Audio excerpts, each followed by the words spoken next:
Hello everyone, welcome to this episode of the Death by Variance video article series. I'm Mark, and in this episode I'm going to talk about my experience with the Magic Arena economy. And this is summarized neatly by the following subtitle, 800,000 gold and all the cards you could ever want for standard after 23 months of play.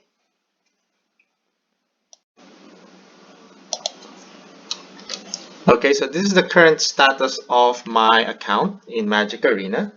So, by having every card in standard, what I mean is this part, rare completion.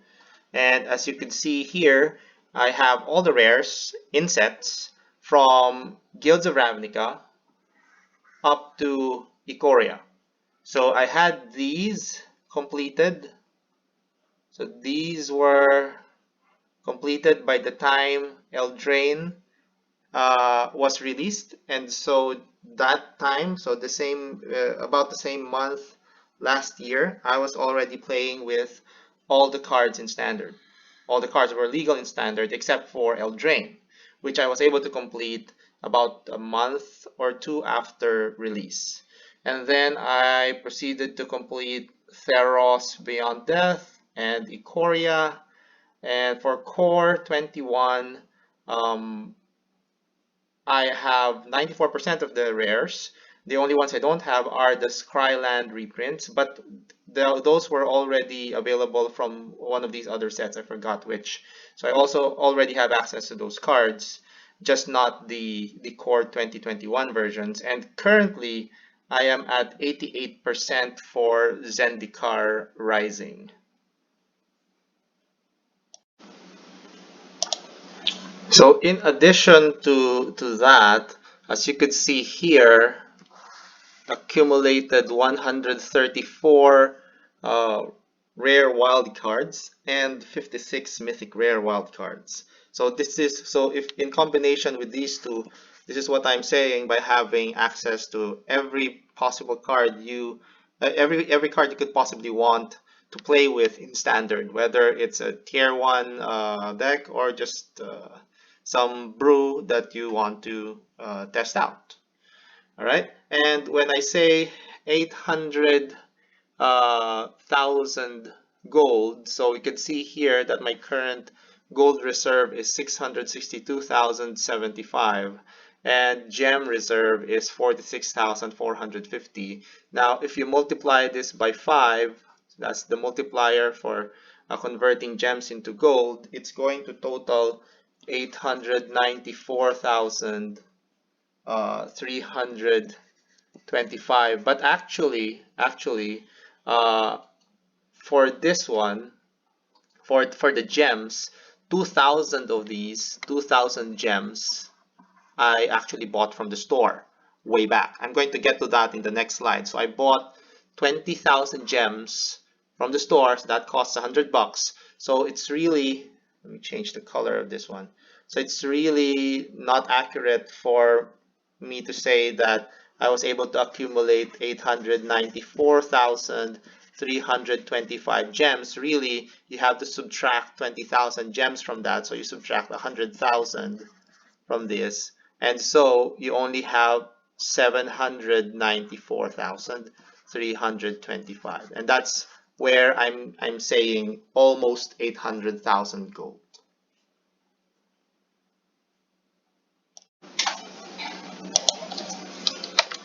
All right, so let's see how all these numbers add up. So first, I've been playing for 23 months, so that's about 700 days. All right, so about 700 days, 23 months.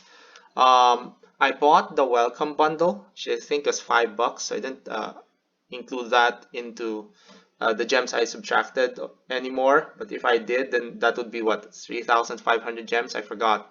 So the welcome bundle, I bought that during the first month of play. And then I bought the $100 gem bundle. So that's a 20,000 gem bundle on my fourth month of play. And those are the only two things that I've bought with actual money in Arena. So those are the only two things. All right. So my play is typically at least up to 4 wins. There was a time where I was completing uh, up to 15 wins, but that's a long time ago. I realized that, well, the rewards after the 4 wins are really not that significant. So really, all you need to do is complete up to 4 wins a day, and of course, complete every quest. You don't have to complete the quest every day. You can let them accumulate, but eventually you should complete them before you get more than three, because then you're wasting quests. So you want to complete one of them before reaching more than 3 quests in your allocation. All right, then I always bought the mastery pass and always finished the pass. Okay, and so when you talk about just from the dailies and the quests alone, that means that I should have been making about 1,000 uh, gold, about 1,000 gold a day. And so just by doing that, just by doing this, typically played up to 4 wins a day and doing this, completing every quest for 700 days, then I should have accumulated 700,000 gold.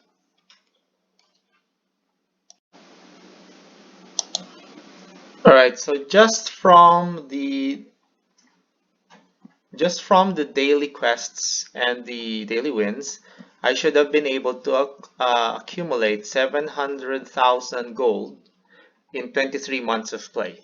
Instead, what I have is the equivalent of 794,325 gold, and that's just in terms of gold and gems, right? So it's as if I was able to accumulate all of this plus some extra and get all of the rares in standard. So how is that possible? So there's a real discrepancy, right? Because even without spending on anything and just accumulating gold, I should only be able to accumulate this much. Instead, I have this and all the cards in standard. So how does that happen? Okay, so a huge part of what explains that is completing your standard sets through limited. So this table shows you details of the cost of completing each set uh, in my case, for each of those sets.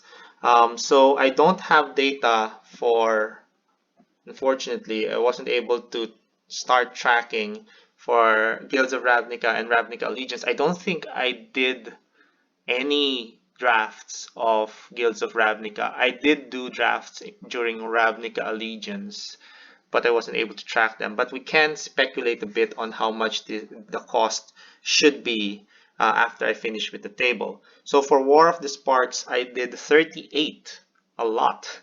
38 quick drafts. They weren't called quick drafts then, they were just called drafts because we didn't have premier drafts yet at that time. So I used 38 quick drafts, funded mostly by gems. I used 8,000 gems. So at this point, I already bought the 20,000 gem uh, bundle. So I used 8,000 gems, and then after using 8,000 gems, I used gold to do those 38 quick drafts. So the total cost of the 38 quick drafts, so of course you make some of the gems back, right? Every time you do a quick draft, you make some of the gems back. So the net cost, subtracting the ones that you were able to make back, the total cost is 76,850 gold. All right, so that's the total cost. All right, so for Core Set 2020, I did 9 sealed uh, pods using gems and then 17 quick drafts using gold, and that cost me 56,650 gold. And you can see all of these. So for Eld, the cost was 66,000. For Theros Beyond Death, that was the first time that I used the Metagame Challenge. So the Metagame Challenge is a challenge that is usually an event that's usually made available, I think, a couple of weeks after the release of a new set, and it is a very top-heavy event where if you win a lot, you will get a lot of packs. Right. So my cost, so I did 16 metagame challenge pods and then 8 quick drafts using gems, and my cost considerably dropped. Right. From all of these, it dropped to only 26,000 gold for completing Theros Beyond Death. Okay. And during Ikoria, that was the first time that we were introduced to traditional drafts and premier drafts, which were double the price of your quick drafts, but gave a lot better prices. So I did 4 traditional, 10 premier drafts, and 11 metagame challenges. And well, during this time, everyone got a free draft pod, right? So everyone was drafting, and it was much easier to win at drafts. That's why I was able to essentially go infinite here, and the total cost for me for completing Ikoria was just 1,000 gold. That's just 1,000 gold. So it's like 4 traditional drafts, 10 premier drafts, 11 metagame challenges. All of those just cost 1,000 gold. And that was amazing. But that was short-lived. By Core Set 2021, we are back to what things were during Theros Beyond Death. So the drafts became more challenging. And so, as you can see here, the total cost is 19,250 gold for the drafts. But I cannot find my metagame challenge data. I do remember it costing about 8,000 gold, so I'm going to go with that. Right, and finally for Zendikar Rising, I did 11 Premier, 4 traditional drafts, and then 11 metagame challenge pods, and the total cost of all of that is 33,450 gold. And so if you total all of these up, you get this number, 287,450 gold. And I said I can speculate a bit on RNA and GRN. I would think that these would have cost at least as much as War of the Sparks.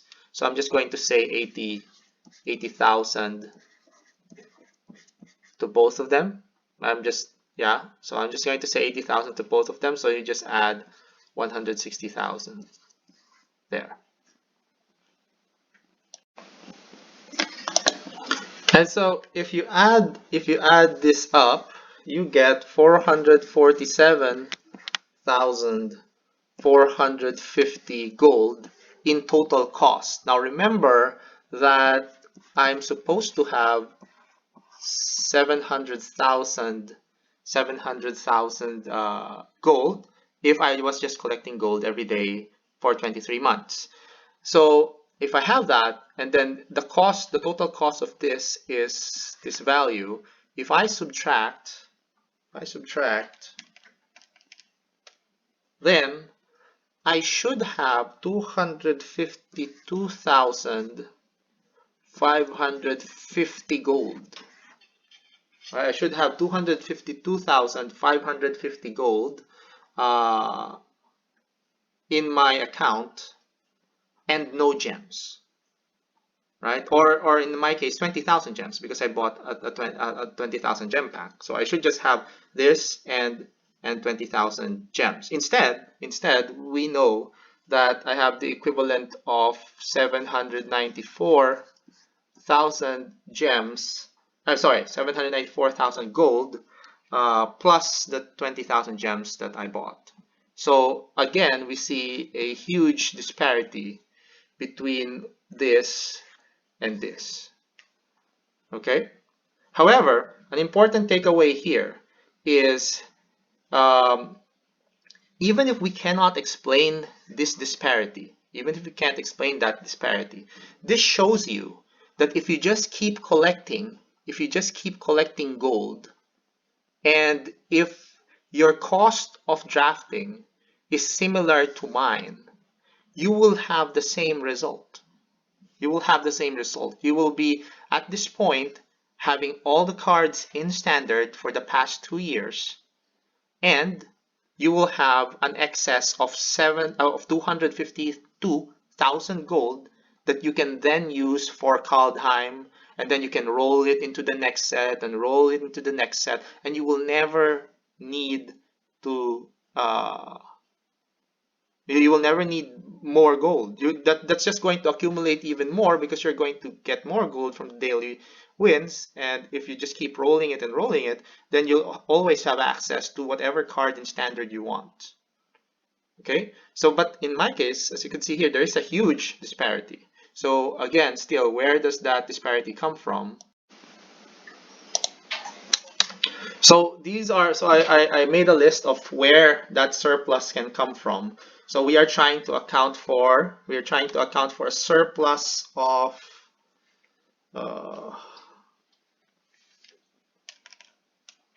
500,000 for 541,000.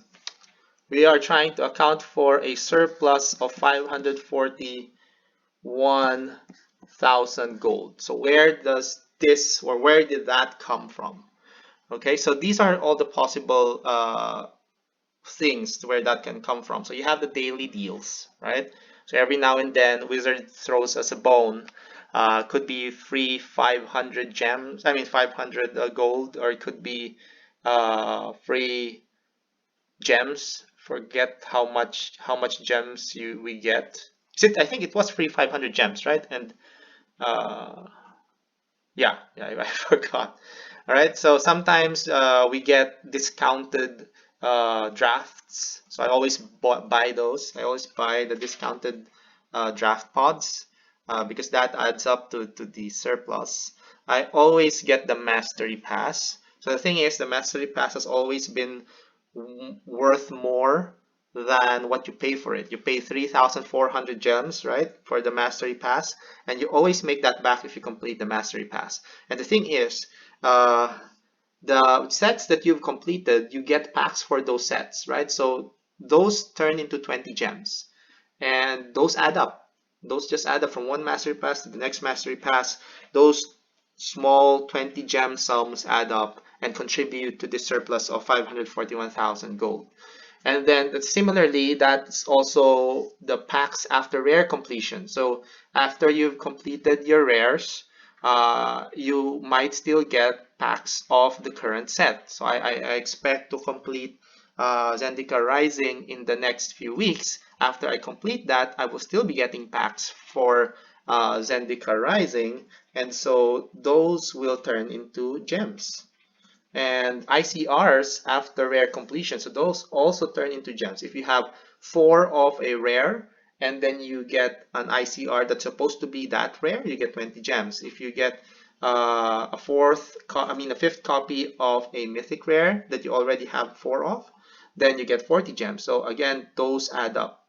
And you can get the ICRs from your daily rewards. Constructed event rewards as well. So I do play constructed events like best of 1, best of 3, but not so much. I mean, I do that to pass the time sometimes, and I do that to get my dailies if I don't want to play the ladder. Like right now, I'm not playing the ladder because I'm just sitting on my rank. So I don't want to play on the ladder, so I just do constructed events. And you also earn some rewards for that, but not a lot.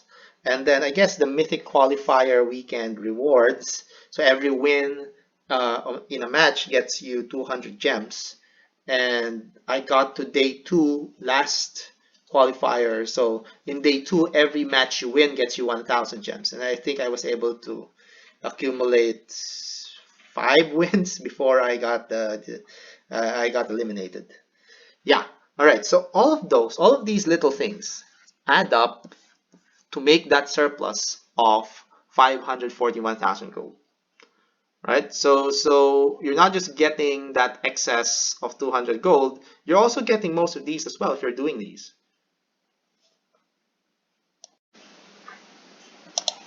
All right, so why does it matter? I mean, technically gold in Magic Arena is just a virtual currency. You cannot cash out of Magic Arena, right? So that just remains in your account until you spend it on something. And since I don't really like cosmetics, so there's really not a lot of things I want to spend that on.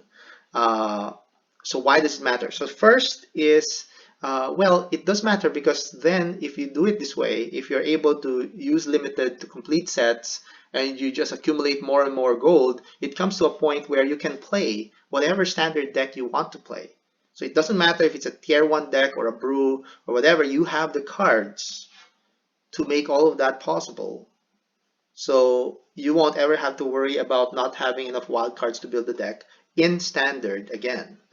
Okay, so I emphasized in standard because, well, the next item here is how about historic? Well, I haven't tried yet to spend a lot of resources in historic. I actually have never bought an anthology. I think that was a mistake. I think I should have bought at least some of the anthologies, and probably moving forward, I will be using the gold to buy anthologies. But so for historic, there's just a lot more cards. I tried to do the same thing. I tried to complete Amonkhet Remastered through limited. It's not easy because there's so many more rares in Amonkhet Remastered, and I'm thinking that's going to be the same for Kaladesh Remastered. And so at the end of the day, what's going to happen, I think, is that I need to use the wild cards that I have in store for whenever I want to make a deck an historic. And so that it's important to not use those wild cards so much for standard. Right? Because it's not efficient for you to try and complete sets, the remastered sets through limited. It's just going to take so much resources. Unless of course you're a draft god, in which case we'll go ahead, right? Okay, so that's a thing for historic. If I want to play competitive historic, I need to have a store of wild cards. If I need to have a store of wild cards, I need to keep myself from using the wild cards in standard. And if I have to do that, then I need to complete the sets in standard. Okay. And finally, and most importantly, while yeah, there is technically no way to cash gold out of standard, Wizards of the Coast has provided us an event that will essentially allow us to do that. And that event is the Arena Open, right? So the Arena Open costs 20,000 gold to enter. You can enter as many times as you want in day 1 until you get a pass for day 2. Okay, but of course, it's going to cost 20,000 gold per entry. You're going to deplete your gold resources unless you have a lot of gold, right? So if you have a lot of gold, you can spend this on an Arena Open and get that day 2 pass and hopefully win something during day 2. That's precisely what I did during the first Arena Open. So during the first Arena Open, it cost 50,000 gold for me to get a day 2 pass. So I had to do it again and again and again. I think I did it 5 times before I got the pass. Of course, in many of those tries, I got most of my gold back from winning, but I didn't get to the required number of wins, which is 7 wins before your third loss. But I did eventually get the day 2 pass, and in day 2, I was actually able to win the top prize. And so it matters, right? So in this coming week, we will again have an Arena Open, and I do plan to spend about 50k gold. I mean, if I can get to day 2 on 50k gold, then I get to day 2. If I don't, then I stop playing. But I'm going to allocate about 50,000, 50 to 60,000 gold. I mean, 50 is kind of like you need 20,000 gold per try, right? So if I allocate 60,000 gold, even if I wipe out 3 times, then I can have 3 tries essentially. And so if I am able to get a pass for day 2, then hopefully maybe I can win another one of those. But if not, well, then that's fine. But it's good for us to have a way to actually cash out, to use the gold that we've accumulated in the game and try to win actual money with that gold, right? So this can be done right now, but only through the Arena Open. But who knows? In the future, there might be more events like this, and so it's good to have a store of gold and gems for you to use for those events when and if and when they do happen.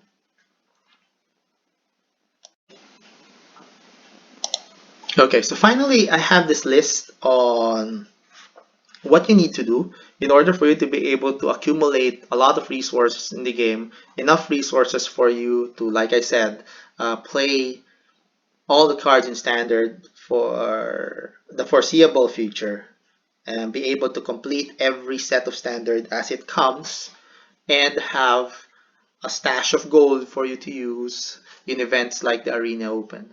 So first, you want to get your daily gold, right? So that means playing up to 4 wins a day and completing the quest, completing each quest. It's really not difficult. Like this probably takes you about 1 hour to 2 hours of play a day, right? So four wins, yeah. I mean, 4 daily wins is just 2 wins of a best of 3 match. So it's really nothing.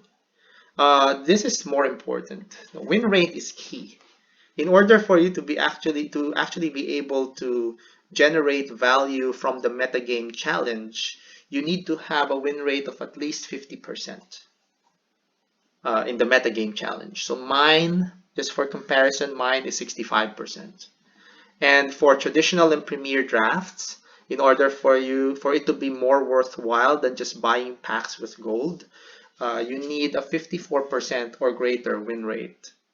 And mine, just for comparison, is just slightly above that. Mine is 56%. However, the difference is that I use gems for traditional and premier draft, which is cheaper than if you had to use gold. So that's a caveat there in relation to that bullet point.